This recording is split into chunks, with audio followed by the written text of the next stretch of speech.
আজকে ভালো লাগলো যে খাঁচার ভেতরে ছিলাম না, এখানে খাঁচার ব্যবস্থা নাই। এই খাঁচার ব্যাপারে আপনাদের দৃষ্টি আকর্ষণ করছি বারে বারে, আপনারা একটু লিখুন, এটার জন্য বাংলাদেশের আদালত থেকে একেবারে চিরস্থায়ীভাবে উচ্ছেদ হয়ে যায়, সেটি আপনাদের কাছে বলেন। তারপরে বিচারের ব্যাপারে কি আলাপ হলো সেটা ওনারা বলবেন, এটার আর আমার কথা বলেন। স্যার আপনাকে একটা জিনিস মনে করাই দিই যে খাঁচা নিয়ে অলরেডি হাইকোর্টে একটা মামলা হয়েছে, রিট হয়েছে, হাইকোর্ট রুলও দিয়েছেন এবং কোন কোন আদালতে কতটি খাঁচা আছে এটা একটা তালিকাও চেয়েছেন। আমি খুব খুশি হলাম, আমি ধন্যবাদ জানাচ্ছি আদালতকে, ধন্যবাদ জানাচ্ছি বিচার বিভাগকে ধন্যবাদ জানাচ্ছি। স্যার আপনি মাননীয় প্রধানমন্ত্রী একটি সংবাদ সম্মেলন নিশ্চয়ই শুনেছেন, সেখানে তিনি বলেছেন যে আপনার সাথে বসার বিষয়ে। স্যার এই দিকে আপনার কোনো আগ্রহ আছে কিনা স্যার? আসলে আমি তা শুনলাম এবং তালিকা করলাম কী কী বলেছেন উনি। তালিকাতে সবকটাই হলো আমার বিরুদ্ধে অভিযোগ। আমি টাকা পাচার করেছি, বিদেশে বহু প্রতিষ্ঠান করেছি, ট্যাক্স ফাঁকি দিই, ইত্যাদি ইত্যাদি, এটা আমরা জানি। এগুলো হলো তদন্তের বিষয়, বিতর্কের বিষয় না। এটা আইন আদালতের বিষয়, বিচার বিভাগের বিষয়।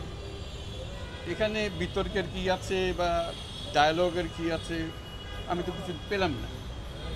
সে কাজে আমার মনে হয় এই বিষয়ে আমার কিছু বলার না। আর যে সমস্ত বিষয় উনি উত্থাপন করেছেন অভিযোগ হিসেবে, সেগুলোর জবাব আমরা বহুবার দিয়েছি, একবার না। আপনাদের হয়তো স্মরণ আছে 2012 সালে আমরা এগুলো বলতে বলতে এত বিরক্ত হয়ে যাচ্ছিলাম, শেষে 29টি প্রশ্ন, গ্রামীণ ব্যাংকের 29টি প্রশ্ন তার জবাব বলে একটা তালিকা করে পত্রিকায় বিজ্ঞাপন হিসাবে ছাপিয়ে দিয়েছিলাম। ওগুলো পড়লে এগুলো জব ওখানেই পেয়ে যাবেন, এটা নতুন করে আর জব খুঁজতে হবে না। এই যেমন আমার ট্যাক্সের ব্যাপারে আমি বলেছি, ট্যাক্সের ব্যাপারে কোনো দিন সরকারের পক্ষ থেকে, এনবিআরের পক্ষ থেকে আমার জন্য কোনো মামলা করাই হয়নি। কাজে ট্যাক্স ফাঁকির বিষয়টা আসলো কোথার থেকে এটাও বুঝতে পারতেছে না। তো কাজে এগুলো হলো তদন্তের বিষয়, আবারও আলোচনা করতে চান করুন। আমার একটা জিনিস ভালো লেগেছে ওনার কথা, সেটা বলি। উনি গ্রামীণ ব্যাংকের বিরুদ্ধে অনেক অভিযোগ এনেছেন, যে সমস্ত অভিযোগ এনেছেন এগুলো গ্রামীণ ব্যাংকের বিরুদ্ধে। ইতিমধ্যে আইন আদালতে ঘোরাঘুরি করে একটা জিনিস শিখেছি, যে প্রতিষ্ঠানের বিরুদ্ধে যখন অভিযোগ করা হয় তখন চেয়ারম্যান এবং বোর্ড সদস্য সবাইকে অভিযোগ করা হয়। তো কাজে এখন গ্রামীণ ব্যাংকের যারা চেয়ারম্যান ছিলেন, যারা বোর্ড সদস্য ছিলেন, তারা অভিযুক্ত হবেন। কাজে তাদেরকে নিয়ে আসতে হবে। গ্রামীণ ব্যাংকের চেয়ারম্যান ছিলেন প্রথমে ইকবাল মাহমুদ সাহেব, প্রফেসর ইকবাল মাহমুদ অত্যন্ত সম্মানী ব্যক্তি। তারপরে আরও প্রফেসর কায়সার হোসেন, প্রফেসর রেহমান সুবান, ডক্টর আকবর আলী খান, তবারক হোসেন, ওনারা সবাই অভিযুক্ত। কাজে আমার খুব ভালো লাগবে তাদের সঙ্গে আসে। আমি তখন ম্যানেজিং ডিরেক্টর, 2 নম্বরে আমি, ওনারা সব 1 নম্বরে। এবং খাঁচাতে যদি ততদিন টিকে থাকে আমরা সবাই মিলে খাঁচার ভেতরে থাকবো, এটা আমার কাছে খুব ভালো লাগে। তার মানে স্যার আলোচনা করার কিছু নাই, ঠিক আছে। গ্রামীণ ব্যাংকের বিরুদ্ধে অভিযোগ করা হয়েছে, কাজে গ্রামীণ ব্যাংকের বোর্ডকে নিয়ে আসতে হবে। আমি তো চেয়ারম্যানের নাম বললাম, প্রতিটি বোর্ডের 2 জন উচ্চপদস্থ সরকারি কর্মকর্তা থাকেন, তাদেরকেও আনতে হবে। কারণ সব পুরো বোর্ড দেখেছেন আমাদের যখন প্রতিষ্ঠানের বিরুদ্ধে অভিযোগ করে পুরো বোর্ড আমাদেরকে নিয়ে এসছে। ঠিক আছে, চেয়ারম্যান 1 নম্বরে থাকবে, আমি 2 নম্বরে থাকবো, প্রথমবারের মতো। খুব ভালো লাগবে আমার কাছে। ওনাদের সঙ্গে থাকলে আমাদের খুব আনন্দ হবে, যে ওনাদেরকে সঙ্গী পেয়ে আমরা খুব কৃতার্থ হলাম। জি sir, thank you sir, thank you. এবার উনি আপনি করেন। আপনারা জানেন গতকালকে যে হাইকোর্টে রিভিশন, গতকালকে হাইকোর্টে রিভিশনে যে মামলাটির রায় দেওয়া হয়েছে, এই মামলাটি কিন্তু আমরা দায়ের করি নাই, সরকার পক্ষ দায়ের করেছে। এবং এই মামলা দায়ের করার পরে নিয়ম অনুযায়ী আজকে হচ্ছে ডেট, এটা আইনের বিধান হচ্ছে আত্মপক্ষ সমর্থনের সুযোগ দিতে হবে, কনস্টিটিউশনে আছে। কালকে সকাল 10টা সাড়ে 10টায় সাংবাদিকদের মাধ্যমে খবর পেলাম যে জাজমেন্টটা বের হলো। আমরা প্রতিদিন খবর রাখছি, বলছে জাজমেন্ট রেডি হয় নাই। তারপরে আমরা এসে যেহেতু এই জাজমেন্টের বিরুদ্ধে তো আমার আপত্তিটা আমাদের বলতে হবে। আমরা সার্টিফাইড কপি তোলার জন্য গিয়ে বললাম, আমাদের সার্টিফাইড কপি দিল না। কি বলল যে কোর্টের যে অংশটা সার্টিফাইড কপির এটা বলে পাওয়া যাচ্ছে না। কোর্টেরটা পাওয়া গেল কি না পাওয়া গেল সেটা তো আমাদের বিষয় না, আমার অংশটা নিবে, আমাকে সার্টিফাইড কপি দিবে। একটা পার করে দিল, আমাদের সার্টিফাইড কপি দিল না। চেম্বার জজের টাইম পার হয়ে গেল। বিকালবেলা বললেন যে আচ্ছা সেটাই বলতেছে না, এইটাই বলতেছে, এইটাই বলতেছে। তো ফলে আমরা সার্টিফাইড কপি পাই নাই। আজকে এসে দেখলাম কালকে কোর্টকে, এই লেবার কোর্টকেও সার্টিফাইড কপি পাঠিয়ে দিছে, সরকারও পেয়ে গেল, কিন্তু যার বিরুদ্ধে অভিযোগ সেই সার্টিফাইড কপি পেলাম না। তাই কোর্টের কাছে আমরা প্রার্থনা দিলাম যে আমার আইনগত অধিকার, আমরা আপিল বিভাগে যাব, আমরা সেটার বিরুদ্ধে আমরা প্রতিকার চাব।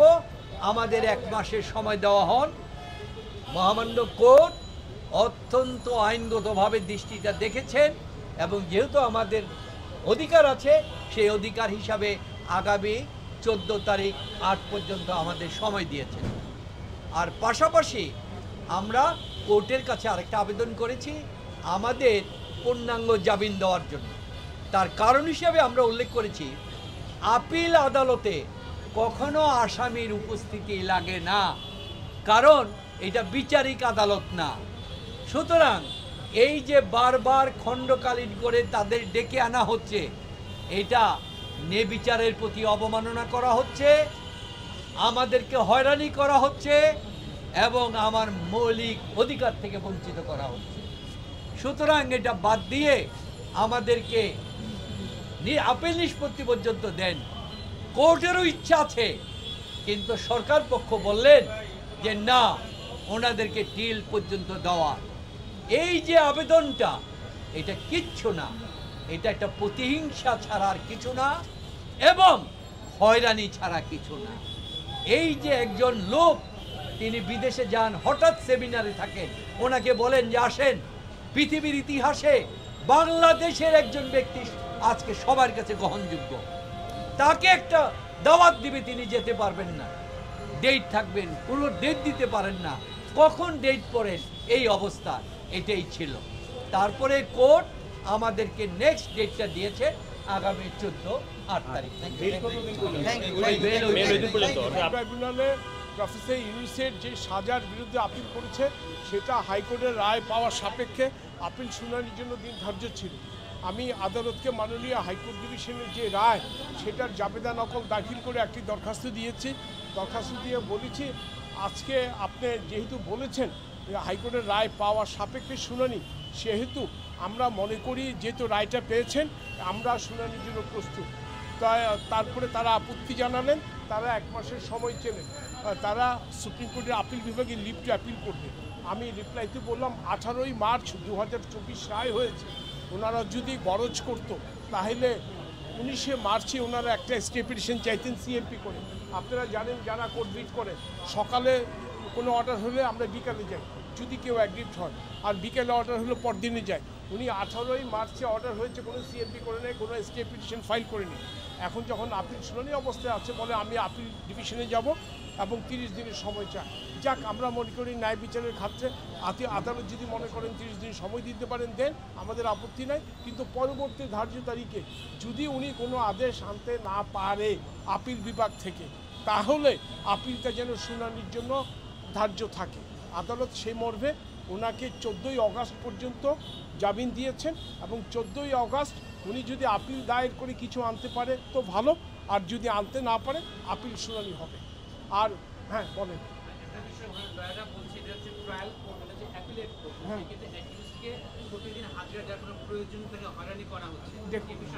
আমি এই বিষয়ে আমার বক্তব্য হলো অ্যাপিলেট কোর্ট হলো continuation of the trial court, trial কোর্টের এক্সটেনশন হলো অ্যাপিলেট কোর্ট।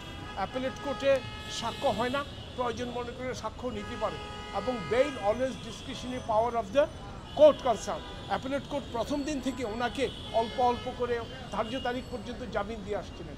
সেই ক্ষেত্রে আমাদের বক্তব্য ছিল পার্মানেন্ট যদি জামিন দিয়ে থাকে আমাদের আপত্তি আছে, এই কারণে আগে থেকেই আপনি ধার্য তারিখ পর্যন্ত জামিন দিয়েছেন এবং ধার্য তারিখ পর্যন্ত যদি জামিন দেন আমাদের কোনো আপত্তি নেই, আমরা সেই কথাটাই বলেছি।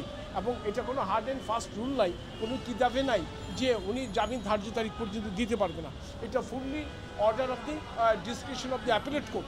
উনি যদি এটাতে অ্যাগ্রিড হতো আজকে কয়টা ডেট দেন অ্যাপিলেট কোর্টে, উনি একটা ডেটের অর্ডার তো চ্যালেঞ্জ করেন নাই, উনি তো চ্যালেঞ্জ করতে পারবেন। যেমন আমরা প্রথম অর্ডারটা চ্যালেঞ্জ করছি সঙ্গে সঙ্গে, যেহেতু দ্যাট ইজ এক্সপ্রেসলি ইলিগাল, আমরা সঙ্গে সঙ্গে হাইকোর্টে গিয়েছি, হাইকোর্টে স্টে দিয়েছে।